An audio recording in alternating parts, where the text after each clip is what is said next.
Welcome to Previews Reviews, coming to you from Stadium Comics, located in Shoppers World Mall in beautiful Brampton, Ontario. Here are your hosts, Kevin Hickey and Ricky Lima. Hey everyone, and welcome to this episode of Previews Reviews, which takes a look at comic books coming into stores in August 2012. I'm Kevin Hickey. And I am Ricky Lima. And thank you for joining us today. We're going to be looking at a ton of great books coming our way in August. But where are we? How can I forget? We are in Stadium Comics. The crown jewel of the universe. Crown jewel of the universe, the origin of all things, the place where anything can happen. Yeah. And you said the most important gem in the Infinity Gauntlet. In the Infinity Gauntlet, that's right. And that still rings true today, and don't forget it. That's right. Please do not adjust your sets. We are operating in almost 3 dimensions today. Look, we set up the background behind us so that there's a little bit more depth to the video. Kind of liked how it looked last time, and we've expanded on it a little bit. If you put on your 3D glasses, you will now find that the show's in 3D. 3D. Ricky will be demonstrating that later. But we advise only people over the age of 18 to tune into that. Only the ladies of the broadcast. Ladies. So Ricky, we got some awesome comics. Did you take a chance to? I did. I looked at some of them. Flip through Previews. Previews is the magazine where you can order all of your pop culture goodies out of, including comic books. They make up the bulk of the catalog. And you can also order lots of other stuff. Toys, statues, collectibles, t-shirts. We'll look at some of that stuff in the future episode, but today we're going to focus on comics because we're a comic store. That's what we sell a lot of, and we want to sell them to you, so please buy from us. First up, we've got Michael Avon Oeming's The Victories, #1. Not long from now, all that will stand between you and evil are the Victories, 6 heroes sworn to protect us from crime, corruption, and the dark.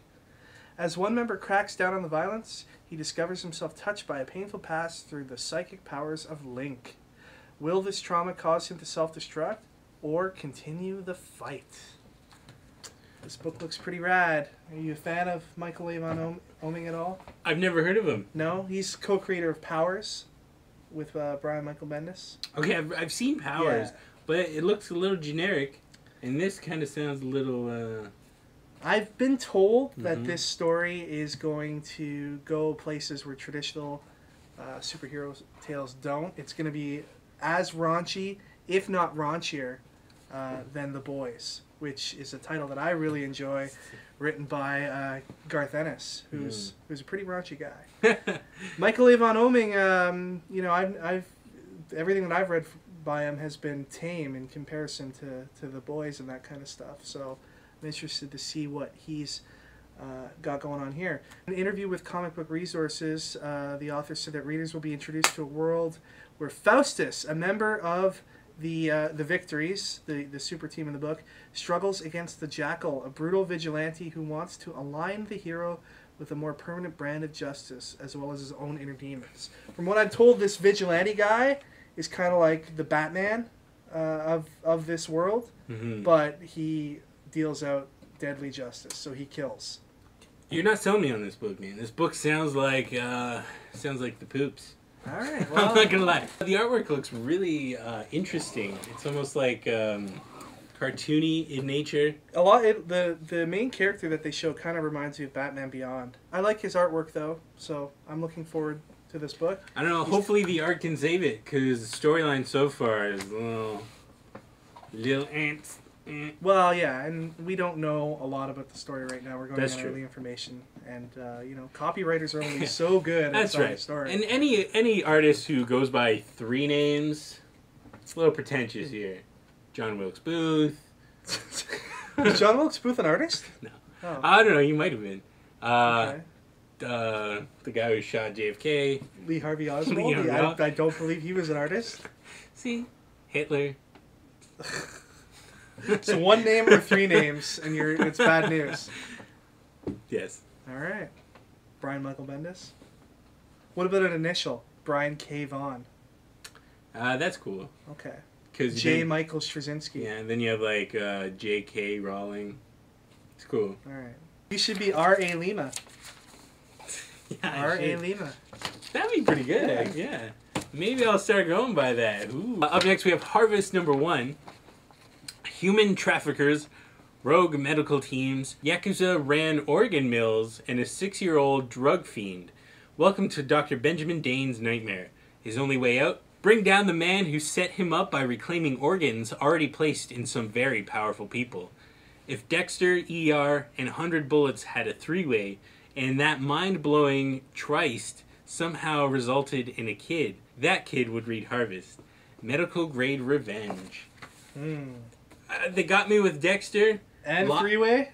They got me with Dexter, lost me with ER, got me back with 100 Bullets, and then got me back with 3 ways. Yeah. So. I think, like, ER isn't as relevant as it used to be. Like, I think if they had said, like, House or something, yeah. I could get behind that. I think so. Or Chicago Hope. Or Grey's Anatomy. Grey's Anatomy? Who's the guy on there? Dr. McDreamy or whatever? Yes. But no, this book, see, this is an idea that's not as generic as, say... well, any copywriter that includes the word three-way... And tryst. And tryst. Tryst. Yeah. Tryst. Tryst. Some say tryst. Some say tryst. You say tomato. I say tomato. That's right. But this is written by A.J. Lieberman, who was the guy behind Cowboy Ninja Viking. Really cool book that Image put out. I didn't know that. You didn't know that? You like Cowboy Ninja Viking, right? Love that book. Yeah. It's amazing. Although it didn't finish, which disappointed me. It didn't? I thought it did. I don't know. It might have. It was like a 4-issue kind of thing. No, it was longer than that. Oh. But I don't know. But he's awesome. His stuff is really awesome, and he can tell a story.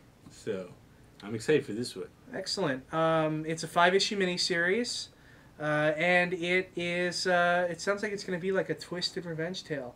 In if it's anything like 100 Bullets, then that's we've got some good times ahead of us, I think.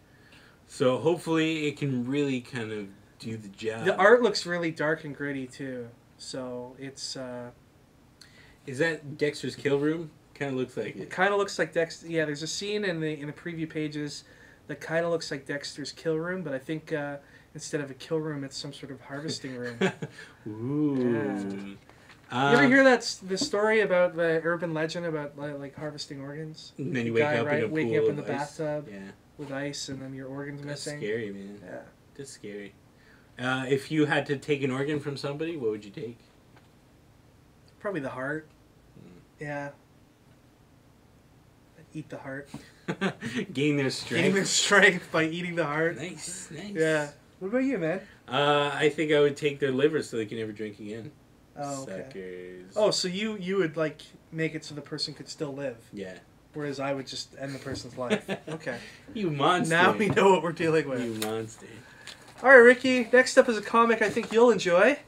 It is Pathfinder #1. Pathfinder is Unleashed, Paizo's incredible award-winning fantasy fiction line and tabletop RPG is now the ultimate fantasy comic from Dynamite Entertainment. Valeros can rely only on his sword arm and his friends, the mysterious and beautiful sorcerer Sione, and silver-tongued, quick-witted elven rogue Mericiel. But nothing can prepare him for the dangers that lurk ahead. The scattered and chaotic goblin tribes of Varesia are changing, growing in power and unifying in ways no one has ever seen before. At the heart of this strange evolution is an ancient evil looking to establish itself anew. The iconic heroes at the core of Pathfinder's world are brought to life for the first time in a brand new story full of charm and high adventure that will please fans and entertain new readers alike. Discover why Pathfinder has overtaken the biggest brands in fantasy and gaming to become a best-selling fan phenomenon. Oh, you done? You done? Yeah, I'm done. Holy, that's like the longest copy in the world. It's tough. It's tough. God. But you know, when you're like me, you're professional. You get through it. You soldier on. So this is based on the board game or like the tabletop game that they have? Well, Pathfinder is a version of like a Dungeons and Dragons type game. Yeah. Have you ever played Pathfinder? Never. Okay, we talked on a much earlier episode about me getting into like D&D and stuff like that, and we were making fun of the character that I made. It was Pathfinder that we were playing. And Pathfinder is gaining a lot of popularity because Dungeons & Dragons upgraded their rules over the years, and they're on like 4.5, yeah. 4.5 now. Yeah. Whereas Pathfinder kind of still operates on a model that's similar to 3.5, which a lot of people seem to still prefer. Yeah. And it's all open source. Pathfinder is an open source RPG, so you can find a lot of the things that you need for it online. And people can create their own campaigns and stuff like that a lot easier than I think they can with Dungeons and Dragons. That's pretty cool. Yeah. So this story, it's going to have this huge, grandiose, kind of epic 600-page copy thing. And is it... What? What are you talking about? He's going to have a big story. Yeah. Oh, like over the course of the storyline? Yeah. Well, yeah, I think like any comic book that's ongoing, it will have a large, overreaching story arc composed of many smaller story arcs. The cool thing about this is it's got 40 pages of comic in the first issue, and it's only $3.99. You get 10 pages of character profiles, Pathfinder game statistics for all of the characters in there, so it's like you're playing along with the game. Plus, you get an exclusive, removable, playable tactical map and poster. All for $3.99. All for $3.99. My God. That is a deal and a half. Yeah, I think so. That is amazing. There's also 4 regular covers, so you can buy 4 of them, and I expect all of you out there to buy one of each cover. Just buy one, it's fine. And there is also a blank cover for this, so more people getting on the blank cover bandwagon, which is good. Somebody please tell DC to get on that boat. And a high-end foil cover. So. Yeah, well, it sounds good. Everything sounds good, but I mean, Dynamite. I'm a little iffy with Dynamite because Dynamite, they kind of produce nothing of. Dynamite licenses a lot of stuff, but Yeah. they do have some great stuff going for them as well. Red Sonja is still pretty popular with them, and The Boys. I love The Boys. So. I guess. Enemy is written by Jim Zub. Jim Zub, Canadian Toronto boy. Is he? Yeah, author of Skull Kickers. Look at that. Yeah, his actual full name is Jim Zubikovic or something like yeah. that. Which, you can see why he goes with just Jim Zub. But yeah, it should be well done. He's a great writer, so interested to see what he's got in store. Come on, J Zub. Let's do this. Let's get him at the store. Do a signing. Should. Good idea. Pathfinder signing. And then we can play a game with him. Role-playing game. He doesn't. Nobody wants to sit down and play I a do. game with you. I do. No? Nobody? Next, we have Archer and Armstrong #1. Obadiah Archer was born and raised to cherish 3 things above all else: the faith of his parents, the love of his 22 brothers and sisters, and his lifelong mission to defeat the ultimate evildoer. Now, after years of training, Archer has been dispatched to the heart of America's festering modern-day Babylon, aka New York City, to root out and kill this infamous Great Satan. Unfortunately, dying has never been easy for Archer's targets. The hard-drinking, 10,000-year-old immortal known as Armstrong. Together, this unlikely pair of heroes is about to stumble headfirst into a centuries-old conspiracy that will bring the whole of ancient history crashing down on the modern-day Valiant universe. And that's going to mean one hell of a hangover. Wow. Ooh. Great Satan, eh? So, Valiant's been on a roll. Harbinger was wicked. Man of War was wicked. Yeah, I liked both of them. I don't know about Bloodshot. It's not out yet, but... I did not... I grew up during the time Valiant was popular the first time around in the 90s, but I was never one to buy a Valiant book. I've never read a Valiant book before this year. With the relaunch, I decided to check it out. And it was awesome. Exo Man of War is like a wicked book so far. It's one of my favorites. Harbinger was pretty good also. I still think Exo is the better of the two. I don't know. I think Harbinger has a lot of potential. Yeah, more potential, if not. Well, you can see where Harbinger is going to go story wise, whereas with Exo Man of War, yeah, you're like, you kind of don't know where it's going to go. Like he's got the suit and stuff like that now. Now what's he going to do? Just going to bust up some aliens and stuff, and yeah, is he going to get to go home? I don't know. See, but I'm a huge sucker for like religious fanatics in stories. Right. Because I just feel like they make for good story And you writing. worship the Great Satan. Right. Yeah. Right? So, I mean, it's something like this, I'm all in. Like, I mean, when I watched The Mist and they had all that stuff, I was like, man, that's amazing. This is gonna be good. Sweet Tooth had that. Sweet Tooth was wicked. Yeah. I'm excited. There's no sign yet of whether this will have a talking variant like the last two. Oh, it better. It's talking variant, man. It's some cool stuff. I mean, at the heart of it, it's not really that complicated of an idea. No. You put a little line over the book of where to put your phone, and there's a QR code there, and you scan it, and all it really does is redirect you to a YouTube video of the talking mouth. But it's awesome. But it's awesome. And, we've posted a video online of the Harbinger book, and it's been getting a lot of views, and people are like, oh my god, that's amazing.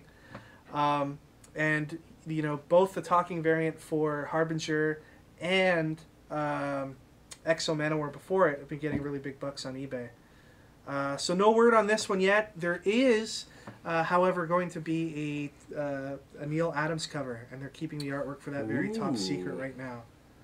No word if there'll be arm hair or chest hair, because Neil Adams does like his men hairy. Most likely will. Yeah. Do you think Valiant has staying power, or are they just like a flash in the pan? Everybody's excited about the relaunch, and 6 issues down the road, will people still be reading it? It depends. I think on how good the trade is going to be. You know what I mean? Right. So if they can get a good, solid story arc at the beginning, and then get a really great trade out of that. I think it will become bigger as time goes on, because then people start picking up the trade. Right. So I think we'll have to wait to see if Valiant can stick around. Okay, interesting theory. What about you? You know what? If they keep putting out really good stories that are interesting, then I'll keep reading it, and I'm sure other people will as well. I think buzz is building around Harbinger and Exo Manowar. People are talking about how good it actually is. I think a lot of people were expecting, when Valiant said that they were coming back, that the stories would be lame, the artwork would be awful. But it's been none of those things. It's been really well put together. You can tell that they care about what they're doing. They're signing artists to exclusive deals so that they have top-notch talent working on the books. I'm going to sit back and see where it goes. Yeah, and if they release a movie based on other properties, then you know. Well, Harbinger has been, in the Hollywood Reporter the other day, they've been talking about how Brent Ratner is going to direct the Harbinger movie. Already? Well. Some of that Rush Hour money. So, yeah, I guess, yeah. Moving over to Marvel, it's the Spider-Man 50th anniversary. Woo! Whoa. There's an Amazing Spider-Man issue 692. That is the special 50th anniversary issue. Ooh. And Marvel says, join us for a once-in-a-lifetime event, the one true 50th anniversary issue of the Amazing Spider-Man. It's a special, oversized issue harkening back to the legend, and the legend that started it all. Get ready for an all-new tale about a different kind of power and responsibility. Plus, there'll be original stories by some other writers as well. And also coming in the same month, there'll be Peter Parker Spider-Man 156.1, Sensational Spider-Man 33.1 and 33.2, and Web of Spider-Man 129.1 and 129.2. Those are all series that were discontinued some years back, that they're bringing back for one or two, it looks like, last issues. So bottom line is, August, if you are a Spider-Man fan, is going to be an expensive month. And more of this, hey, let's resurrect past titles for like one issue. Yeah, what do you think they're going to do for this 50th anniversary? For some of these books in the past, they've done release parties for them. And I think a 50th anniversary party, Marvel threw some freebies behind it, sent some promotional materials to the store, and coming on the heels of what will probably be a successful box office run for the Spider-Man movie that comes out July 3rd. I think it would be a good time to celebrate Spidey here at the store level and at other stores all across North America. I agree. But I don't know, like Spider-Man, he's an awesome character and everything. Right. But I just don't see him being relevant as time goes forward. Like, I don't know. Maybe it's just me.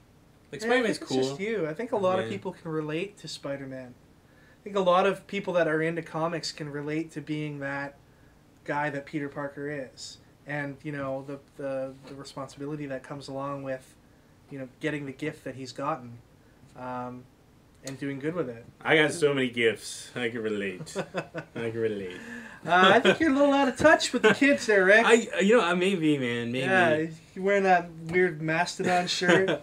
How can you possibly relate to anything wearing a shirt like that? I don't know. But I find it hard to believe that Spider-Man can stay relevant for like 50 years. Yeah, I mean, he's changed with the times. He's gone from... He hasn't been gay yet, so I mean... That's true.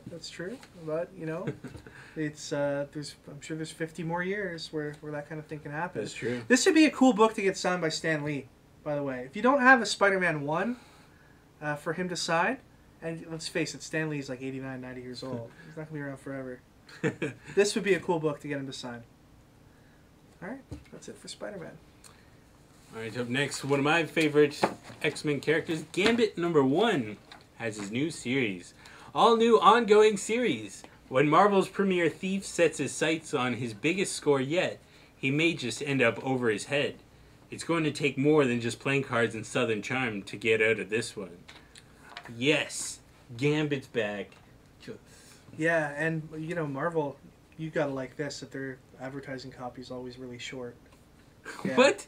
What are you trying to say? You hate it when you have to read long ones. Okay, so yeah, you're excited about Gambit being back. I know a lot of other people are excited about Gambit coming back. Anybody who watched the X-Men cartoon growing up was a big fan of Gambit because he was awesome in that show. That's right. But can he sustain himself as a solo comic book character on his own book?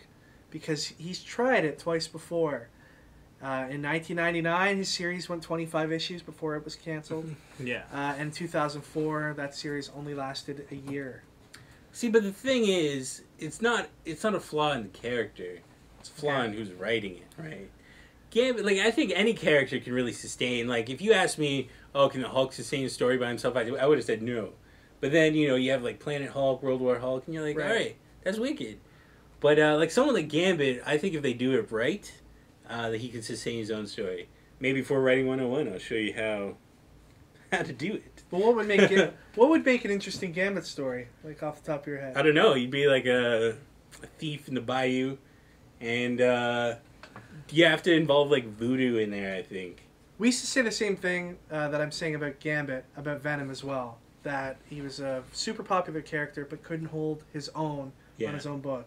But the recent Venom series has been a hit. See, and that's by all intents and purposes. And that's another example of them taking the character, changing it a little bit, right, so that he can sustain it. If you had was it Matt Gargan Venom, right? It just wouldn't work because he's eating people, and you're like, what? And you couldn't just have a story of a guy walking around eating people, right?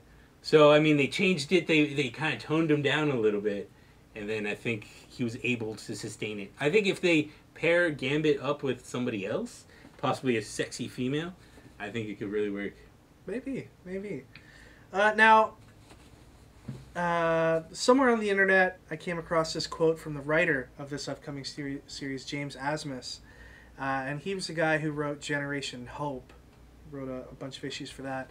But he says that this book focuses on the two most important aspects of Gambit. Number one, that he's sexy.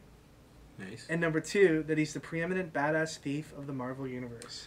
Exactly. So a sexy thief. See? It's kind of like Catwoman. Yeah, Catwoman or James Bond. Well, James Bond's a spy, though. He's not. The Talented Mr. Ripley. I guess it depends what side you're on. God, that was such a horrible movie. Mr. Ripley. I don't know.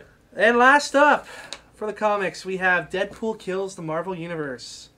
What if everything you thought was funny about Deadpool was actually just disturbing?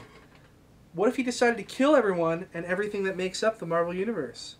What if he actually pulled it off? Would that be fun for you? The Merc with a Mouth takes a turn for the twisted in a weekly horror comic like no other. Yeah, the covers for this weekly series look awesome. You've got all the main characters of the Avengers with looks of terror on their face. Scary, actually. Yeah, you've got him holding a katana blade to tied up Punisher.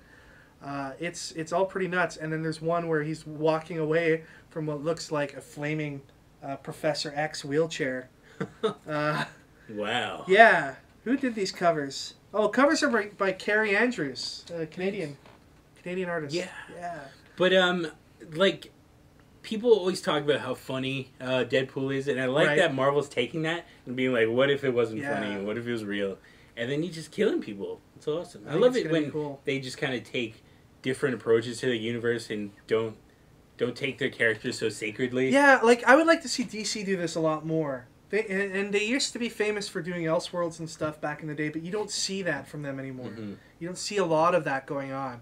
Marvel's done a lot of these things, like Punisher versus the Marvel Universe, and this one here, where they do a lot of the what if stuff, and I think that's great. Where you take a character and really turn all of the preconceived notions about them just on their head and just say, no, what if the character was this way? Yeah. And I think it's a really cool thing to explore.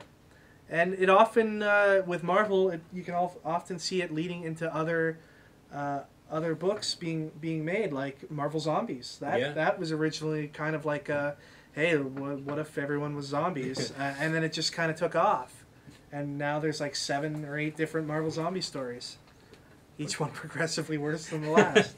So do you think it's going to be like ultra violent? Like, is this on their Icon imprint, or is it just Marvel? I believe it's just Marvel, but it is. It says parental advisory, so I hope it's really violent. So do you think it's going to be like Wolverine the Best There Is, where it's like parental advisory? This has cussing in it, and it's all like censored out. Parental advisory, not for kids. Series looks good though. I'm looking forward to it. I think it's going to be a big hit. Mm-hmm. I think it's going to be a big hit. People like seeing Deadpool go nuts. We've got some honorable mentions to look at before we go today. We've got 2 new Before Watchmen books debuting in August. Probably 2 of the most anticipated ones, other than the Minutemen one, because the Minutemen one I think is just awesome. It was amazing. Did you get to read it? Yeah, it was so good. We reviewed it. Well, I haven't seen your review yet. You haven't uploaded it. That's right. That's right. But Rorschach and Dr. Manhattan get their turn on the spotlight with #1 issues in August. With the Dr. Manhattan one, is it like while he was still human, or when he? That's a good question. Because like the book pretty much takes you covers through, his whole evolution. Yeah, pretty much. Yeah, that's a good question. But I mean, it doesn't look at a lot of the like they show you in the book some scenes of him like fighting in Vietnam. That's true. Stuff like that. They could go deeper into all the stuff that was going on during that time. So we'll have to see. We've got a Superman Earth 1 Volume 2 hardcover. Yes, that should be A lot of people have been waiting for that. And the last thing I wanted to point out was this awesome cover to Spawn issue 222, which comes out in August. And it is a Todd McFarlane tribute to Walking Dead issue 1. It's pretty good. Yeah. I like it. I like how Spawn's doing all those like cover tributes like that. Yeah, they did a lot of them for issue 220. He did Youngblood and Savage Dragon. And it's cool to see him do Walking Dead for 222. I think we're going to sell a ton of these books. I think a lot of people are going to want them for their collection. You think people get confused? They're like, is this Walking Dead #1? Well, maybe. But I think overall, just fans of The Walking Dead and fans of Spawn are going to want this cool piece of collectible material. I want it. That is it for the comics portion of the previews reviews. Thank you for tuning in and watching. And we'll see you all next time when we look at Collectables coming out in August 2012. Take care, everyone.